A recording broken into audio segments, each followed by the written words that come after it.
Assalamu alaikum viewers, this is Ali from the business desk of the correspondent.pk. So let's start with the stock market. आज market ने कल के positive momentum को continue किया और opening एक positive note पर हुई और through out the day market positive trade हुई, बट आखिरी 1 से 1.5 घंटे में थोड़ा सा सेलिंग प्रेशर देखने में आया और मार्केट पॉजिटिव जोन से नेगेटिव जोन में एंटर हुई और स्पेशली लास्ट आवर जो था उसमें एक प्रेशर ही रहा मार्केट के अंदर और सारे दिन के जो गेन्स थे वो एरोड हो गए और डे एंड पे मार्केट 89 पॉइंट्स नेगेटिव क्लोज हुई at the level of 42,137। Volume कल से थोड़ा बेहतर रहा, 267 मिलियन शेयर्स का काम हुआ, डे ऑन डे बेसिस 7% का इंक्रीज था।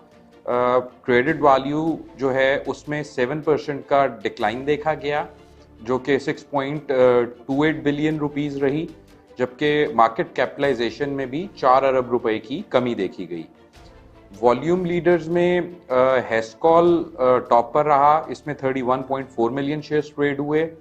कराची इलेक्ट्रिक में 22.9 मिलियन शेयर्स ट्रेड हुए, जबकि G3 टेक्नोलॉजीज में 21.1 मिलियन शेयर्स का काम हुआ। टोटल 340 कंपनीज में ट्रेडिंग हुई, जिनमें से 159 पॉजिटिव क्लोज हुई, 154 कंपनीज नेगेटिव क्लोज हुई और 27 कंपनीज रिमेन्ड अनचेंज्ड। कल की मार्केट की बात करें तो कल last working day of the week है। एज सच कोई ट्रिगर ऐसा नहीं है मार्केट में जो कि मार्केट को बहुत ऊपर की तरफ ले जाए अभी। तो ऑन द अपर साइड 42,600-700 का लेवल ऐसा है जहां से मार्केट पहले भी 2-3 दफ़ा रिवर्स हो गई है और उस लेवल को ब्रेक नहीं कर पा रही। तो कल के दिन में एक रेंज बाउंड एक्टिविटी ही नज़र आती है और शायद अगर कुछ थोड़ा बहुत इंटरेस्ट पार्टिसिपेंट्स का रहा तो वो सीमेंट, टेक्नोलॉजी और रिफाइनरी सेक्टर में कुछ इंटरेस्ट देखा जा सकता है। Now coming towards the international markets, US markets में 0.5 to 1% की कमी देखी गई है। एशियन मार्केट्स में भी 0.5 to 1.5% नेगेटिव क्लोजिंग हुई, whereas यूरोपियन मार्केट्स अभी स्लाइटली पॉजिटिव 0.5% तक ट्रेड होती दिखाई दे रही हैं। क्रूड ऑयल की बात करें तो क्रूड ऑयल कल $83 के अराउंड ट्रेड हो रहा था, रात में थोड़ी इसमें स्पाइक आई, 84.50 के अराउंड क्लोज हुआ और एज वी स्पीक तो ये वहां से भी $1 ऊपर है और 85.50 के अराउंड ट्रेड होता नजर आ रहा है।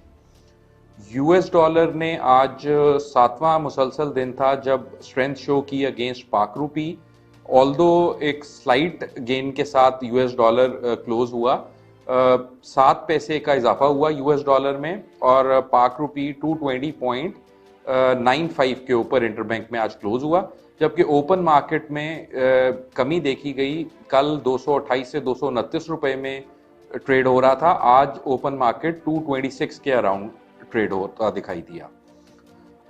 इसके अलावा इकोनॉमिक फ्रंट पे कुछ डेटा रिलीज हुआ है स्टेट बैंक की तरफ से। सबसे पहले तो करंट अकाउंट डेफिसिट का जो सितंबर का नंबर आया है दैट इज वेरी इनकरेजिंग और वो उसकी रीज़न मेनली यही है कि इंपोर्ट्स कर्टेल की हुई हैं, रिस्ट्रिक्ट की हुई हैं। तो $316 मिलियन का करंट अकाउंट डेफिसिट है, जिसको अगर हम अगस्त से कंपेयर करें तो ऑलमोस्ट हाफ से भी कम हो गया। अगस्त में ये नंबर $676 मिलियन का था। And if we talk about first quarter of the current fiscal year तो इसमें 37% की कमी देखी गई है। करंट फिस्कल ईयर के पहले क्वार्टर में $2.2 बिलियन का करंट अकाउंट डेफिसिट है, जबकि सेम पीरियड लास्ट ईयर ये $3.52 बिलियन था। इसके अलावा कल टी बिल ऑक्शन की स्टेट बैंक ने जो कि 3 मंथ्स, 6 मंथ्स और 12 मंथ्स टेन्योर की थी, इसमें 853 बिलियन रेज हुए हैं against the target of 1.1 trillion.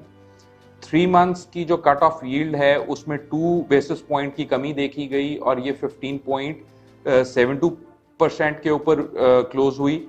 6 months का जो टी बिल है वो 1 बेसिस पॉइंट की कमी के साथ 15.74% के ऊपर हुआ, जबकि 12 मंथ्स टी बिल जो है वो अनचेंज रहा और वो 15.75% के ऊपर क्लोज हुआ।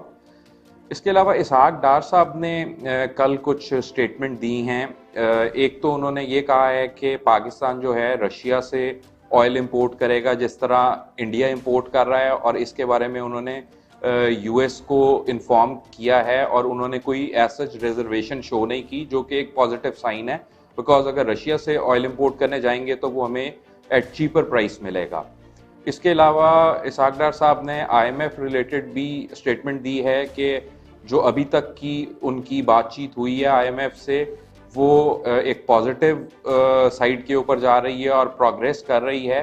सो लेट्स सी कि इन कमिंग डेज आईएमएफ जो है कितनी लीनियंसी देता है इसहाक डार साहब की जितनी भी मीटिंग्स हुई हैं अभी लास्ट वीक में यूएस में, उसके बाद। So that's all for today, till tomorrow, Allah Hafiz.